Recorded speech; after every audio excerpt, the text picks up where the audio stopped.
livres sendo escravos. Eu sei que parece esquisito, mas esse é o conceito que nós vamos ler aqui em Romanos 6, de 15 a 23, porque na verdade não há nenhum ser humano que não tenha um Senhor. E Paulo nessa passagem coloca que ou ele está escravo do pecado ou ele se torna escravo da justiça de Deus. E ele continua dizendo no versículo 15, então, havemos de pecar porque não estamos debaixo da lei e sim da graça? No outro vídeo ele fez, nós lemos que Paulo também já tinha feito essa pergunta aqui, e a resposta enfática de Paulo é: de modo nenhum.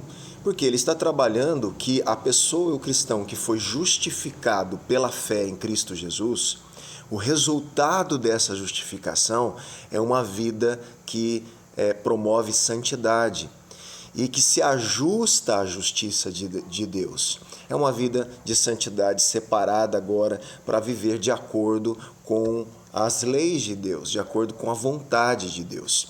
Aqui, Paulo pressupõe o seguinte padrão: a lei conduz, ele vem trabalhando esse padrão, a lei conduz ao pecado que traz morte. Em contrapartida, a graça de Deus em Cristo conduz à obediência e à justiça que trazem vida.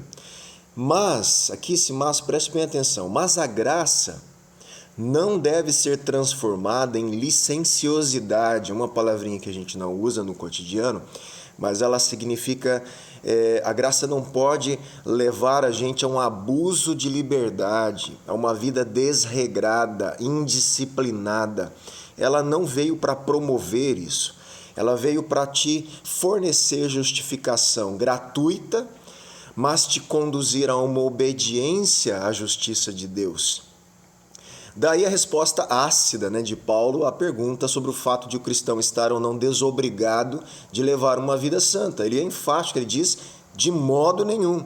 Em outras palavras, poderíamos falar assim, muito pelo contrário, os cristãos têm a obrigação de viver de modo santo. 16. Será que vocês não sabem que ao se oferecerem como servos para a obediência, vocês são servos daquele a quem obedecem, seja do pecado, que leva à morte, ou da obediência que conduz à justiça? Então, o que ele está trabalhando aqui? Será que você não sabe que se você servir ao pecado, você se torna escravo dele e ele vai te levar à morte? Mas se você servir à obediência a Cristo, a obediência à lei de Cristo, essa obediência te conduz à justiça que vai te levar à vida. E mais uma anotaçãozinha, olha só. Aqui no versículo 16, Paulo explica que a respeito do pecado ou da justiça, não há meio termo. Presta atenção. Ou se é escravo do pecado, ou se é escravo da justiça. Não tem meio termo. É isso que Paulo está apresentando a nós. Não, eu não sou escravo do pecado, mas também não quero ser escravo da justiça. Não, ou você tem um Senhor, alguém vai dominar os seus membros, o seu corpo e a sua vida. Ou o pecado, ou a justiça de Deus que foi imputada sobre você e que vai agora santificar a sua vida. Então a libertação dos cristãos romanos, olha que interessante, do poder do pecado, ele está escrevendo essa carta, lembra? Aos cristãos que estão em Roma. Então aqui é uma abordagem contextual. Então a libertação dos cristãos romanos, obviamente da nossa também, do poder do pecado, cumpre as promessas divinas de libertação feitas ao Israel do Antigo Testamento. Israel sairia do exílio definitivamente quando? Quando seus pecados fossem perdoados e os israelitas fossem libertos da servidão a outras nações. Agora, quando eu grifo agora, porque ele está falando agora dessa nova dispensação, dessa nova aliança. E para os teólogos que estão me ouvindo, quando eu falo dispensação, eu não estou falando do dispensacionalismo, que eu não sou dispensacionalista, mas eu estou usando a palavra no termo que Paulo usa em alguma carta, que ele fala da dispensação dos gentios, essa dispensação desse momento da graça aos gentios. Então agora, nessa nova aliança, aqueles que creem em Cristo experimentam a liberdade e a alegria prometidas no Antigo Testamento.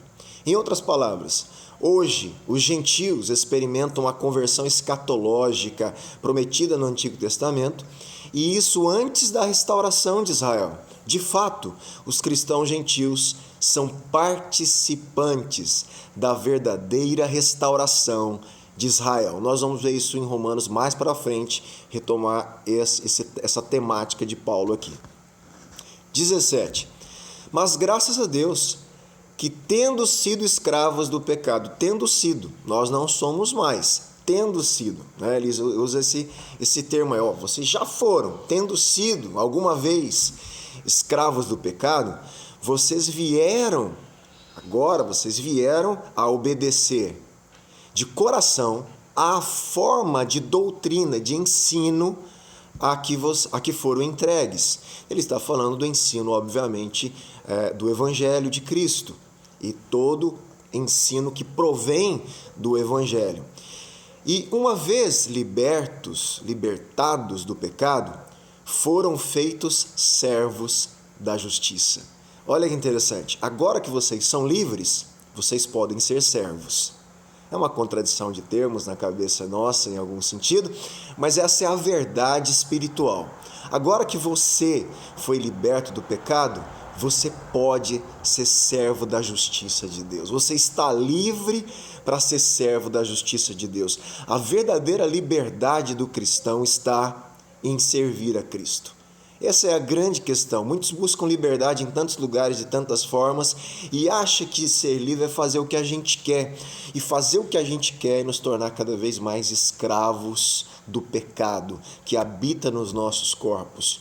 A nossa liberdade está em servir a Cristo, em fazer a justiça de Cristo, e ali está a nossa verdadeira liberdade, onde fazemos a vontade de Deus e não a nossa, e retomamos o senso, aquilo que é justo, aquilo que é bom, aquilo que é o correto, e isso nos torna livres através de Cristo. Lembra que isso não é possível sem primeiro ser justificado pela fé. Tudo isso é resultado dessa justificação. 19. Falo em termos humanos. Estou argumentando de forma para vocês entenderem, né? Por causa das limitações de vocês. Assim como ofereceram os seus membros para que fossem escravos da impureza e da maldade que leva à maldade, assim ofereçam agora, que vocês já estão justificados, os seus membros para que sejam servos da justiça, para a santificação. Porque quando vocês eram escravos do pecado, não são mais, quando vocês eram escravos, o pecado tinha domínio, você não tinha poder de escolher não pecar. Quando vocês eram escravos do pecado, estavam livres em relação à justiça. Naquele tempo, que frutos vocês escolheram? Somente as coisas de que agora você se envergonha. Porque o fim dessas coisas do pecado é a morte, sempre. Agora que são justificados, que foram alcançados pela graça de Cristo, porém, libertados do pecado, transformados em servos de Deus, o fruto que vocês escolhem é para a santificação. Então agora que você é livre do pecado, que você serve a Deus, qual é o fruto que você tem? Justiça diante de Deus, santificação e o resultado final que a gente vai ver, vida eterna. E o fim, nesse caso, é a vida eterna. Porque o salário do pecado, a recompensa do pecado é a morte, mas o dom gratuito de Deus é a vida eterna. E quando a gente fala em morte, que a recompensa do pecado é a morte, óbvio que eu estou falando de uma morte espiritual, mas é uma morte em todas as dimensões dela. Então, o resultado do pecado é a morte. A primeira morte que o ser humano experimenta é a separação de Deus. É a pior morte que existe, porque há como condenação eterna. E óbvio, a morte em todos os sentidos, inclusive entra no aspecto da morte física, que é o último inimigo que Jesus vai vencer. Então, vamos lá, porque o salário, a recompensa do pecado é a morte, mas a dádiva, a graça, né, o presente de graça, o presente gratuito de Deus é a vida eterna. Em qualquer lugar? Não, somente em Cristo Jesus. Quando fala em Cristo Jesus, né, naquilo que Ele é e o que Ele fez por nós. Quando eu creio nisso, eu estou em Cristo Jesus e a justiça dele me veste e me possibilita não ser mais escravo do pecado, mas ser escravo da justiça que me leva à santificação, que me leva à vida eterna. Nosso Senhor. Considerações finais aqui. Não tem como não servir ou o pecado ou a justiça. Já entenderam isso? E um leva à morte e o outro à vida eterna. O fato de um indivíduo ser liberto do pecado pela graça, você é liberto pelo pecado de forma gratuita. Mas esse fato deve motivá-lo a dedicar-se à santidade agora, a uma vida cristã, disciplinada pela vontade de Deus. Os cristãos não devem ser caracterizados pelo legalismo. Cristão não pode ser legalista. A lei não nos conduz à justiça.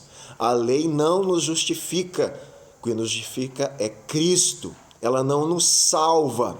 Mas também não podemos ser caracterizados pela licenciosidade, pelo abuso dessa liberdade, por uma vida desregrada, indisciplinada. Não é isso. Antes, o que deve caracterizar o cristão é a fé que conduz à santificação.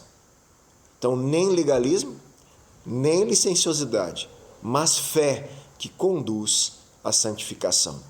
Eu encerro aqui com essa observação. A lei moral de Deus, cumprir a lei moral de Deus não pode nos salvar porque nós somos incapazes. Paulo vai trabalhar isso um pouquinho mais para frente. A nossa carne está enferma pelo pecado e a lei torna para nós condenação e não salvação.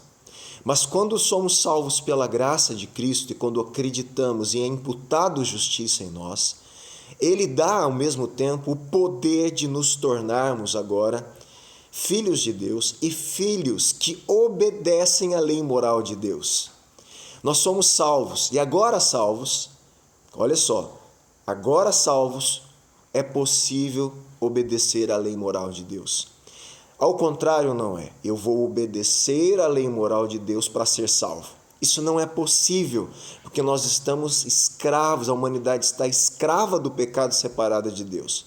Mas quando Deus salva o homem através da obra de Cristo, dá a ele justiça, justificação, o Espírito Santo passa a morar dentro dele, ele é agora capacitado pelo próprio Deus a viver segundo as leis morais de Deus. Isso é o que nós chamamos então o processo de santificação, onde as leis de Deus começam a ser inscritas no nosso coração e não mais em tábuas da lei, mas dentro de nós e que nos possibilita viver uma vida de acordo com as leis e a vontade de Deus, nos santificando e glorificando a Deus. Tá ok? Então olha lá em cima, né, o tema? Você é livre para ser escravo, tá ok?